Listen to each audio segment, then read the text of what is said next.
Hello everyone, and welcome to this week's Market Wrap. I am back in Philly. The Giants have won 3 in a row. This is crazy, and I'm now in first place, so I expect the collapse to start any minute. There's no way we're gonna win this division, but it's at least made the football season interesting, and we can run it out through December, see how this messes up. But the Giants will always find a way to blow it in the end.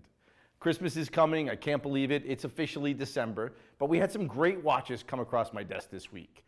And this week, I'm concentrating on Rolex, because we had 3 of the coolest watches come across. The first one we're going to talk about is the Rolex Daytona. I love Daytonas. This particular one is the rose gold ceramic bezel, but it's got the brown dial with Arabic numerals. Not a combination you see very often. Really kind of cool, distinctive look. Love the elastomer straps. Great watch. Glad to have it in the collection. Now the next 2 are almost the same but different.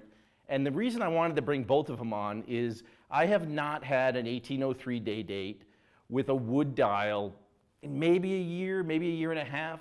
They always call them burl wood. And I got a birch one across my desk about 5 days ago.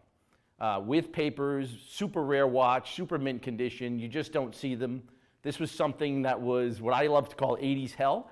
Gold watches in the 80s, wood dials, really cool, very significant Rolex. And then 3 days later, I get another 1803, almost the same vintage, with a Madrona dial. Again, even rarer than the birch.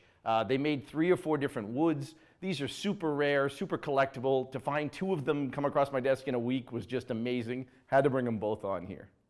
So it's officially December. The end of 2020 is in sight. It's obviously been a rough year. Global pandemic, but even with the global pandemic, it's been one of the best years in the high-end Swiss watch business. Obviously, a lot of disruptions in the market, but it's been a great year on the high end. It's been a great year here at WatchBox. Everything's gone online, been super active trading. We've seen Rolex explode in the market. You cannot source new goods, not just specifically Daytonas like it used to be, but now almost all the sport watches have gone crazy. I can't imagine if I told you a year or 2 ago that almost all the steel watches would be trading over retail, subs would be 5,000 over retail, GMTs would be double retail. You would have thought I was crazy. Now, at the same time that this phenomenon has been going on, we've really seen an uptick in the luxury sport market. Now, COVID dips aside, they have really hit all-time highs again, and this is we're talking about what Danny calls the beach to tux watches, the Patek Philippe Nautilus, the Aquanauts, Royal Oaks. We've seen these trade at multiples of retail, even the Lange Odysseus, which came out to a lot of kind of negative press. Now that's a watch that's trading at 20,000 over retail. What we're seeing in the market is Patek in general is still bringing top money at auctions, and the new steel product is impossible to come by. Audemars has created demand for its steel Royal Oaks. Some of them are being held hostage to get them. You gotta buy an 1159 to get a Royal Oak, all those kind of gimmicks. But the biggest surprise to me in 2020 has been the rise of independence.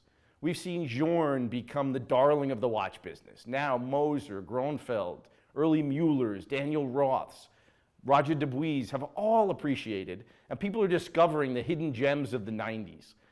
This is something that we didn't do 3, 4, 5 years ago. It was only kind of the big 3 or 4 brands. So it's great to see the market expand. I'm really happy to see that happen. I look forward to that going forward in 2021. Now, as we look forward, what are we going to see happening? I still think this stainless steel sports market is really where the market's going to go.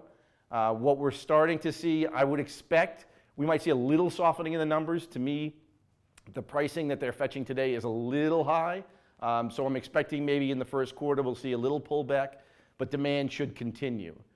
The other thing I'm looking forward to, and again, we always try to look forward to what's going on in the market. It's going to be 2021 next year. 2022 will mark the 50th anniversary of the Audemars Royal Oak. Big anniversary, kind of created this genre of watches. I would expect that Audemars is going to do a huge launch, maybe a special collection. I think this is going to cause all the Audemars that have been through the years, and they've made a lot of variations. I expect those to all appreciate over the next year, year and a half, as everybody figures out that this market is really going to explode, and I truly believe it will. The other place I think the market might pick up is in Vacheron. They make beautiful steel watches. Their sports watches are trading at half to maybe even a third of some of the other fine brands. It's another brand to keep an eye on. I think in 2 years we'll be looking back going, should have bought it while I could. So what we are buying, we are focusing on the Vacheron Overseas. I think those are great values. Really want to expand that collection. I like all the generations, but especially the newest generation with the interchangeable bands, great watches. The other watches I love, which I think are underappreciated today, is the Patek Philippe, the 5070. To me, it's the best two-register chronograph ever made. It's an iconic design. The last of the Lemanias, just beautiful watches. They've really been at the same level for the last 4 or 5 years. I think both the white and the rose, and especially the yellow black dial, is a great buy today. And the last one is the Rolex Day-Date, specifically platinum. The new 40s in platinum, glacier dials, beautiful watches. It's a watch that's still trading under retail while all the other gold ones have kind of exploded and gone above retail. I think they represent a great value today. Well, I hope you enjoyed this week's Market Wrap. Look forward to seeing you next week.